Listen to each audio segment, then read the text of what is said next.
Good morning बच्चों। आज हम पढ़ेंगे कक्षा 7 विषय विज्ञान अध्याय 18 अपशिष्ट जल की कहानी भाग 1। मेरा नाम निशी अरोड़ा है और मेरे साथ हैं रामस्वरूप कुमार। प्यारे बच्चों, इस भाग में हम समझेंगे कि जो जल अपशिष्ट होता है यानी प्रदूषित होता है उसका उपचार कैसे किया जाता है। इस अध्याय में हम अपशिष्ट जल की कहानी समझेंगे। ठीक है बच्चों, शुरू करें। हम सभी अपने घरों में जल का उपयोग करते हैं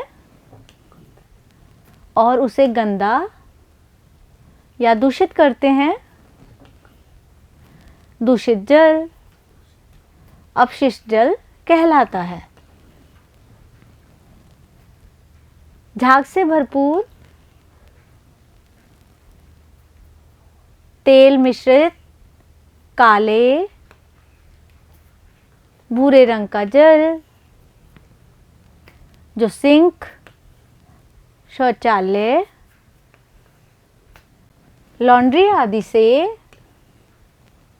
नालियों में जाता है वह अपशिष्ट जल होता है।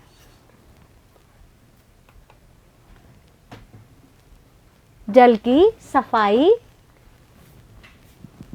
बच्चों, अब हम समझेंगे कि अपशिष्ट जल की सफाई किस प्रकार से की जाती है। जल की सफाई करने के प्रक्रम में जल के जल स्रोतों में प्रवेश अथवा उसके पुनः उपयोग से पहले उसमें से प्रदूषकों को अलग करना सम्मिलित है। अपशिष्ट जल के उपचार का यह प्रक्रम वाहित मल उपचार कहलाता है। वाहित मल। बच्चों, अब हम समझेंगे कि वाहित मल क्या होता है। वाहित मल घरों, उद्योगों, अस्पतालों, कार्यालयों और अन्य उपयोगों के बाद प्रवाहित किए जाने वाला अपशिष्ट जल होता है। इसमें वर्षा जल भी सम्मिलित है जो अपने साथ हानिकारक पदार्थों को ले आता है। वाहित मल एक जटिल मिश्रण होता है जिसमें निलंबित ठोस कार्बनिक और अकार्बनिक अशुद्धियां, पोषक तत्व, मृत जीवी और रोगवाहक जीवाणु तथा अन्य सूक्ष्म जीव होते हैं। जल शोधन अपशिष्ट जल को वाहित मल उपचार संयंत्र में उपचारित किया जाता है बच्चों, अपशिष्ट जल को उपचार संयंत्र में भिन्न भिन्न चरणों में किया जाता है। सबसे पहले अपशिष्ट जल के उपचार में पहले अपशिष्ट जल को ऊर्ध्वाधर लगी छड़ों से बने शलाका, छन्ने या बार स्क्रीन से गुजारा जाता है, जिससे जल में उपस्थित कपड़ों के टुकड़े, डंडियाँ, डिब्बे, प्लास्टिक के पैकेट, नैपकिन आदि बड़े साइज के संदूषक अलग हो जाते हैं।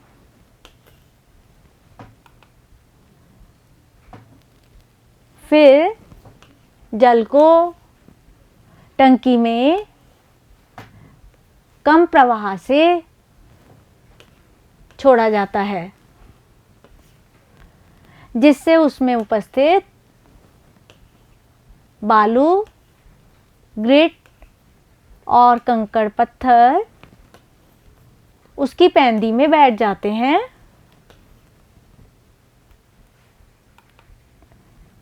फिर जल को बड़ी टंकी में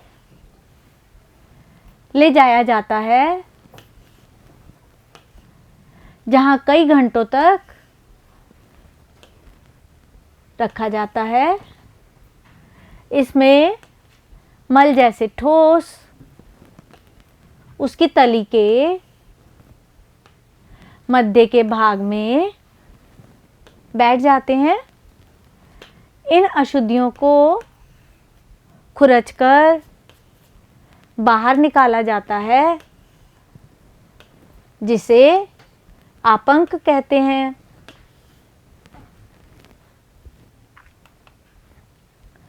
निर्मलीकृत जल में पंप द्वारा वायु को गुजारा जाता है, जिससे उसमें जीवाणुओं की वृद्धि होती है। ये जीवाणु शेष अपशिष्ट पदार्थों का उपभोग करते हैं। शुष्क आपंक का उपयोग खाद के रूप में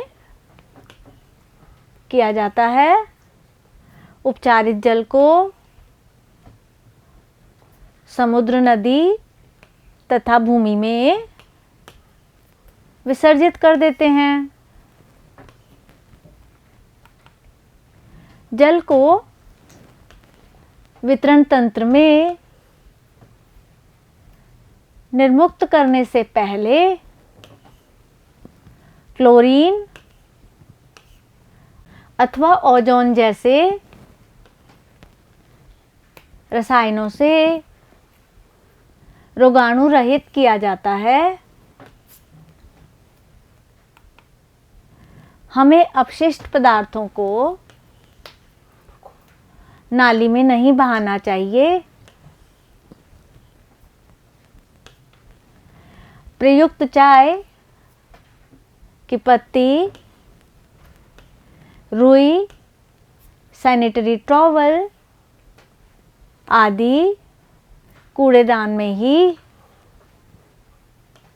फेंकना चाहिए। खाना पकाने के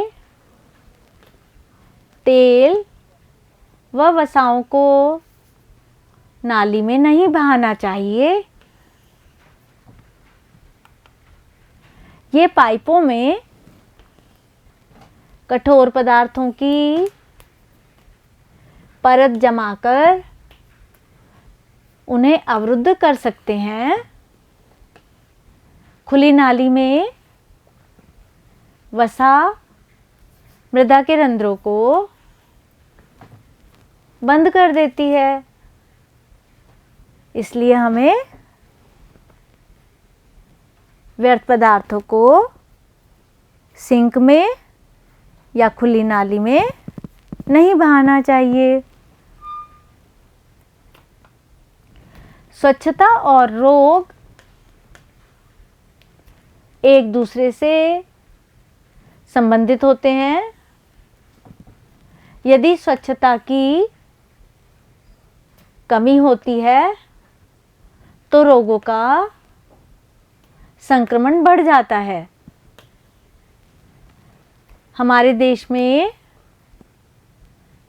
जनसंख्या का बहुत बड़ा भाग खुले स्थानों में या जल स्रोतों में ही मल त्याग करते हैं। अनुपचारित मानव मल से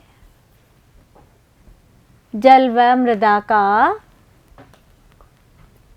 प्रदूषण होता है, जिससे हैजा, टाइफाइड, पोलियो, हेपेटाइटिस और पैचिस जैसे रोग हो जाते हैं। अतः हमें यहाँ वहाँ कूड़ा करकट नहीं फेंकना चाहिए। सार्वजनिक स्थलों पर स्वच्छता बनाए रखने में योगदान करना चाहिए। तो प्यारे बच्चों, अब हमने पाठ का सारांश यहाँ समझ लिया है। अब आप इस वीडियो को दोबारा देखना, समझना, कॉपी में लिखना। भाग 2 में हम इसके प्रश्नोत्तर करेंगे। ठीक है बच्चों, धन्यवाद।